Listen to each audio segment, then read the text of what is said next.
Hello students, आज doubt clearance class का lecture number 4 है।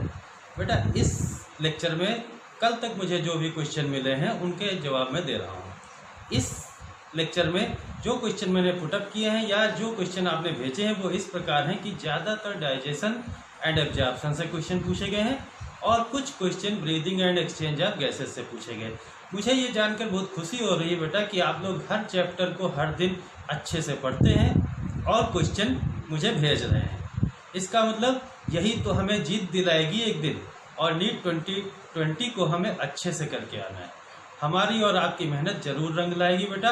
अरे अब आप तो से ज़्यादा बात ना करते हुए मैं सीधे क्वेश्चन पे आता हूँ। कुछ बच्चे इंतजार कर रहे होंगे कि सर बातें कर रहे हैं, क्वेश्चन का आंसर नहीं दे रहे हैं। तो बेटा आइए अपने टॉपिक पर बात करते हैं। और कौन सा क्वेश्चन पूछा है आपने? सबसे पहले क्वेश्चन जो है वो कि थीकोडॉन्ट, डाइफाइडॉन्ट और हेट्रोडॉन्ट टीथ किसकी कैरेक्टरिस्टिक्स है? तो बेटा ये जो थीकोडॉन्ट है और डाइफाइडॉन्ट है, हेट्रोडॉन्ट है, ये तो मैमल्स की कैरेक्टरिस्टिक्स है, यानी कि मैन की कैरेक्टरिस्टिक्स है। अब एक बात और बता दें, थीकोडॉन्ट क्या चीज़ होता है, डाइफाइडॉन्ट क्या चीज़ होता है और हेट्रोडॉन्ट क्या चीज़ होता है? तो थीकोडॉन्ट जो है वो गर्ददंती होते हैं, मतलब each tooth is embedded in the socket of jaw bones.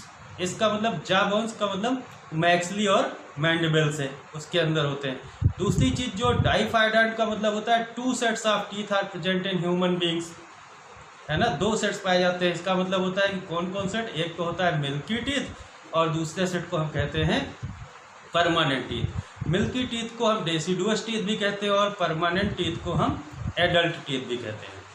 तीसरी चीज़ जो है, अब एक चीज़ और बता दें, जो मिल्की टीथ होते हैं बेटा ये टेम्परेरी होते हैं और ये कब दिखाई देते हैं?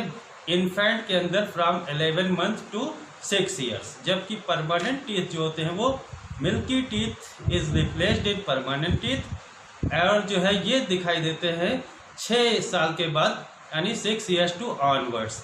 और एडल्ट में इनकी संख्या 32 होती है। नेक्स्ट, हेट्रोडॉन्ट क्या चीज़ होता है? हेट्रोडॉन्ट का मतलब बेटा different types of teeth are present in human beings, और कई तरह के ये ह्यूमन बींग्स के अंदर दांत पाए जाते हैं जिनको हम हेट्रोडॉन्ट कहते हैं। जिसका मतलब जैसे आपने पढ़ा होगा इंसाइजर, कैनाइन, प्रीमोलर और मोलर। अब ह्यूमन टीथ का और डेंटल फार्मूला ये तो सब आपको अच्छा से याद भी होगा और ये किसी बुक में भी आपको मिल जाएगा, एनसीईआरटी में भी। नेक्स्ट क्वेश्चन की बात करते हैं कि न्यूमेटॉक्सिक सेंटर कहाँ पाया जाता है? तो ये बेटा पोन्स में पाया जाता है। न्यूमेटॉक्सिक सेंटर पोन्स में पाया जाता है। नेक्स्ट क्वेश्चन ये है कि ब्रूनर ग्लैंड्स और पेयर पैचेस ये कहाँ पाए जाते हैं? तो बेटा ध्यान करो, आप जब पढ़ रहे थे इंटेस्टाइन और स्मॉल इंटेस्टाइन, लार्ज इंटेस्टाइन, वहाँ पर जब हमने बताया भी था कि ब्रूनर्स ग्लैंड और Peyer's patches both are present in duodenum, और जेजुनम और इलियम में ये दोनों नहीं पाए जाते, डिओडिनम में पाए जाते हैं, ध्यान रखना।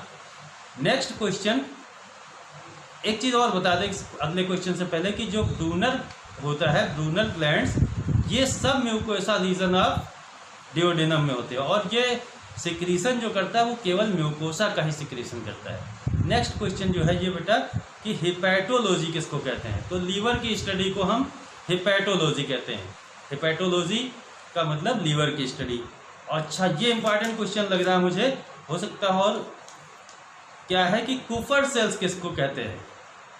कुफर सेल्स क्या काम करती है? कुफर सेल्स कहाँ पाई जाती है? तो लीवर में ये भी पढ़ा था कि लीवर हैज़ कुफर सेल्स और ये डिफेंस का काम करती हैं। इसका मतलब liver has Kupffer cells and for defence that is act as phagocytic cell. इनको हम फैगोसाइटिक सेल भी कह सकते हैं। नेक्स्ट क्वेश्चन पर आते हैं, बाइल पिगमेंट्स क्या हैं? तो बाइल पिगमेंट्स आपको याद है बिलीरुबिन और बिलीवर्डिन होते हैं। These are derived from degradation of haemoglobin. Haemoglobin के डिग्रेडेशन से ये बनते हैं। नेक्स्ट क्वेश्चन है, which glands has Stensen duct? Stensen duct, Wharton duct और बार्थोलिन डक्ट ये सब पढ़ाया हुआ है, लेकिन आप याद करिए स्टेंसन डक्ट जो है वो पैरोटिड ग्लैंड में पाई जाती है। जबकि वाटन डक्ट क्या है, ये कहाँ पाई जाती है? ये भी वहीं पे पढ़ाया था हमने कि सब मैंडिबुलर ग्लैंड्स में पाई जाती है। जबकि एक बार्थोलिन डक्ट होती है, वो कहाँ होती है? बार्थोलिन डक्ट होती है, सबलिंगुअल ग्लैंड्स में पाई जाती है। एक बार्थोलिन ग्लैंड्स भी होती है, यहाँ पर डक्ट की बात कर रहे हैं।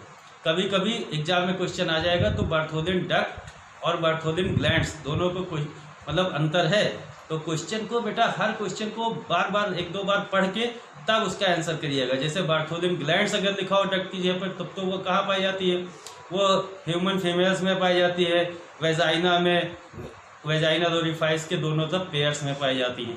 नेक्स्ट क्वेश्चन है क्रिप्ट्स ऑफ लिवर कुन, ये क्या चीज़ है? और तो क्रिप्ट्स ऑफ लिवर कुन जो है बेटा ये स्मॉल इंटेस्टाइन में पाई जाती हैं और it secretes many types of enzyme, ये बहुत तरीके के एंजाइम को सिक्रेट्स करती हैं। कौन कौन से एंजाइम्स होते हैं? जैसे एंट्रोकाइनेज होता है, और एंट्रोकाइनेज के अलावा डाईपेप्टाइडेज होता है, सुक्रेज होता है, माल्टेज भी होता है, लैक्टेज भी होता है। इस तरह के तमाम तरह के एंजाइम्स को सिक्रेट करने का काम जो है वो क्रिप्ट्स ऑफ लिवर कुन करती हैं। नेक्स्ट क्वेश्चन है बेटा आइलेट्स ऑफ लैंगरहैंस, ये क्या है? तो पैंक्रियास आपने पढ़ा होगा ना, पैंक्रियास में endocrine part of pancreas is known as islets of Langerhans. और ये किसकी बनी होती है? It is composed of two types of cells, alpha cells and beta cells. Alpha cells क्या होती है? ये सिक्रेट करती है ग्लूकेगॉन को, जबकि बीटा सेल्स सिक्रेट करती है इंसुलिन को। याद आया ना? नेक्स्ट क्वेश्चन की बात करते हैं, और ये क्वेश्चन है lungs do not collapse even after forceful expiration, मतलब लंग्स फोर्सफुल एक्सपायरेशन करने के बाद भी लंग्स हमारे क्यों कोलैप्स नहीं करते हैं? क्यों कोलैप्स नहीं करते? तो इसका कारण होता है बेटा रेजिडुअल वॉल्यूम।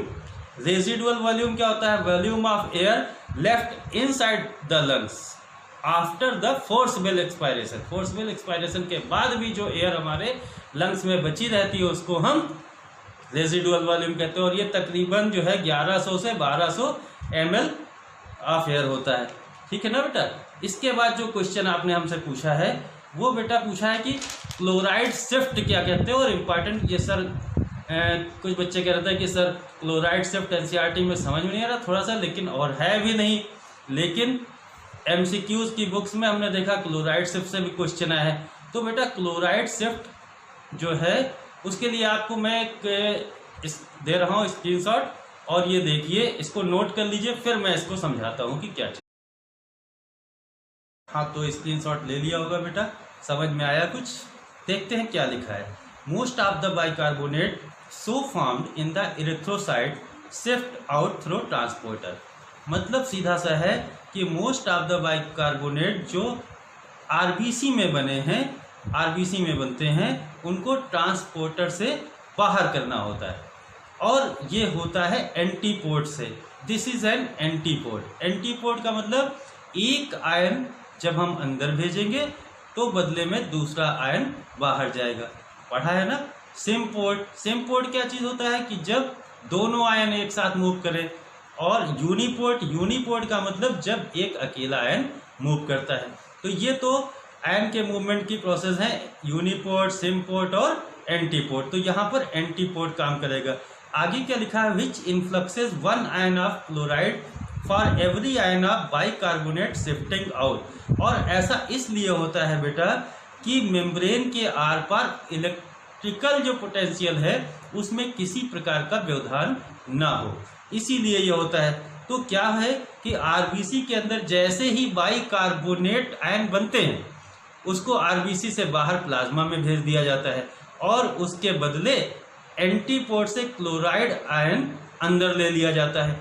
यही तो है क्लोराइड शिफ्ट, मतलब प्लाज्मा में जो आरबीसी के अंदर का बाइकार्बोनेट आयन है उसको बाहर कर दिया गया, बदले में एंटीपोड सिस्टम से क्लोराइड आयन को अंदर ले लिया गया। इसी को कहते हैं हैम्बर्गर शिफ्ट, या इसी को हैम्बर्गर फिनोमेनन भी कहते हैं और क्लोराइड शिफ्ट कहते हैं। वेरी सिंपल, कुछ भी तो नहीं है क्लोराइड शिफ्ट। खैर कोई बात नहीं, आप आसान क्वेश्चन हो, आपको लग रहा कठिन क्वेश्चन है, जैसा भी क्वेश्चन हो, आप हर तरह के क्वेश्चन बायोलॉजी के, जूलॉजी, बॉटनी के, आप हर चैप्टर को एक दिन में जो भी पढ़िए, नहीं समझ में आता है कलेक्ट कीजिए, लिखिए और मेरे व्हाट्सएप पर भेज दीजिए, मुझे कॉल करके बताइए। मैं हर संभव प्रयास करूंगा आपके आंसर का जवाब देने के लिए। बेटा नीट 2020 अच्छे से हमें अच्छे से नहीं, समझ लीजिए बिल्कुल हमें इसको क्रैक करना ही करना है। All the best.